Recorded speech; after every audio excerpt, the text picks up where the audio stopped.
TeeTee. Oh, big smiles. What a journey it took for you to get here. Yes. Talk to me, girl. Talk to me. It was a journey.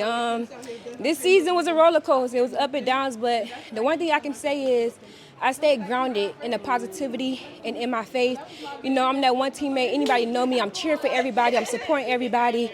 You know, I'm just waiting my turn. And that's what I did. You know, USA's was a bittersweet moment, but even though I got fourth place, one spot I knew I fought for that spot. I made some errors, but at the end of the day, I know I gave my best foot forward in that race. And then, you know, I was just coming for the relay, but I knew my girl still was in there, so I was still going to do whatever I needed to do on the relay, whatever leg they told me to run. I was going to put myself in whatever position. And then getting the call to run 100 was kind of a bittersweet moment. You know, it was a great opportunity, but at the same time, I felt for Aleia because I felt like USA's was her breakthrough moment for her to have something to look forward to in a sport that gave her so many ups and downs. You know, me and her made the 2022 team together, and then just to see that she made it, I was very happy for her. Despite being one spot short, you know, I still kept the faith. I still was positive going to practice because I didn't know what would come next. You know, and getting the call about the relay was just one of those that just blew my mind. But at the same time, I won't say surprised because surprise is for the lack of terms. I would say surprised because I wasn't expecting it at all. But for some reason, I know I had the faith. I was always positive. Kept coming to practice. And there was just one song I always had on repeat by Jacqueline Carr, Jehovah Jireh, but the repraise version. It just kept saying, he will, he will, he will.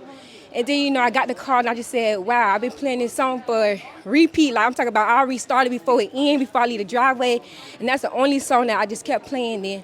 Just to get the call was another opportunity for me to come out here and be the best version of myself. How difficult is it to, I guess, when you don't make the team at trials, you kind of have to put your mind in the place of, all right, I'm not going for this. And you kind of have to make peace with that.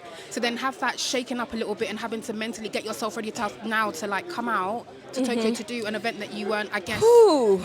So I definitely had to feel how I feel about it and come to terms with it. You know, for me, you know, seeing my teammates make it, Melissa, Kayla, Shakari, at the end of the day, I'm always happy for them.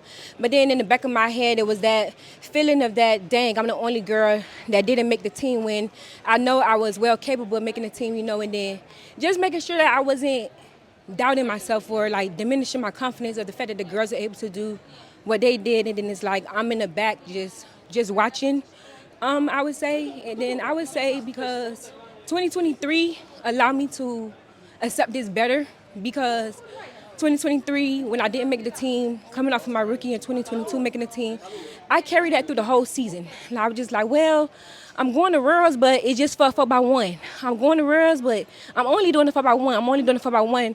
Feeling like I know I'm more than the 4x1, so I didn't have to put that much effort, or I was diminishing my confidence because I felt like all I'm going is for a relay. Like I'm not going for no individual event or none of that. And then in 2023, when I spoke with my sports psychologist before the last meet of the season, he was like, you have to forgive yourself for not making the team, because listening to everything you're saying, you holding on to that. So I listened to him, and the last meet of 2023 was a Diamond League final where I believe only me and Sharika doubled in the 1 and the 2. And I went out there and I maybe got like 4th or 5th in the 100, but I was so happy with that performance because I finished with a 1083. And I'm like, that was in me this whole time, but I just was so focused on the fact that I didn't make the team. And then the 200, I finished off the season with 22.2, but I PR'd every time I stepped on the track in 2023 in the 200, you know, so that allowed me to approach this year differently. I told myself I wasn't going to go in it, diminishing my confidence. If I'm just done for a 4x1, then I'm going to give them a hell of a leg or whatever leg they decided to put me on and put my best foot forward. I love that. I love that. And I love where you're at with yourself. It's so important, and I'm glad that people are going to get to hear this. Yes, ma'am. Tomorrow we move? Yes, and we do one round at a time. One round at a time.